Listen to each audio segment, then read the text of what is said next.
And today is the day NASA will land the first rover on Mars in nearly a decade. Perseverance will search for signs of life, collect some of the first samples that will be returned by a future mission, and pave the way for human explorers. This is amazing. Joining us today to talk about this mission is Mars lead scientist Adrian Brown. And Adrian, just good morning. Thanks for joining us. Good morning, Megan. It's a fantastic day. Really excited. Can't Really. imagine your excitement today. Perseverance is obviously first rover to land on Mars since Curiosity in 2012. What makes this rover so special? Well, this rover it's the cousin to Curiosity, but it's also a newly advanced and developed rover that we're going to get to the surface of Mars.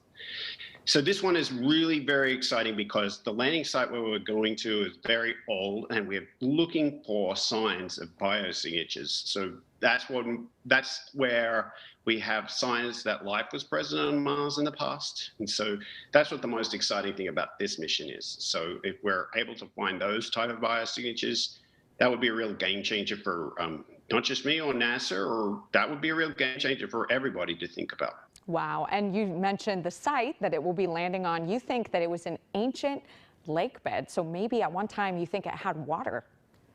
That's right. Yeah. It has what we call a delta on it. So that delta is built up over time when there's been liquid water on the surface of Mars.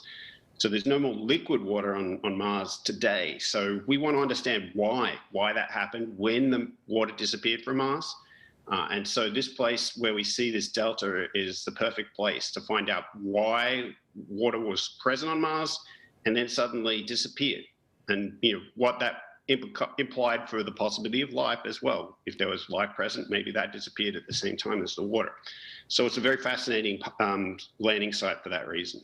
Wow, you're piecing together the history there, really, is what you're doing. It's amazing. And this landing, we see the rover, we see all these wheels on it, we see the terrain.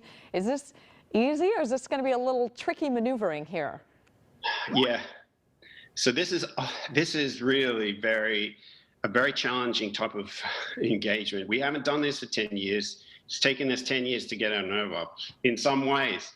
I'm not an engineer, so I'm not part of the entry, descent, and landing team that's in charge of getting us safely on the ground. Yeah, I'm a scientist, and I have to wait until the engineers hand us over the keys after it's all safe and sound on the ground. So I'm just going to be a nervous wreck today, hoping the engineers got it all right. We can imagine, after you said 5 years of work going into making this is your baby, watching it land. You just want to make sure everything goes smoothly. What are you most looking forward to? Just with learning, you're collecting these Martian samples. What are you most looking forward to with this effort? So the most exciting thing, I think, too, about this mission is that there's actually the samples that we collect with this rover. We're collecting about 30 samples. And we're going to be able to return those to Earth so that in 2026, we've got another mission planned to go to the same location, take a smaller rover and collect these 30 samples from Perseverance. So we'll be able to see these rocks we examine with images. We'll be able to see them in our labs in 2031.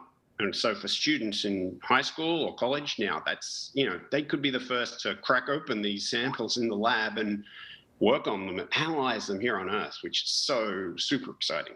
Oh my goodness, there's a lot to look forward to, sir.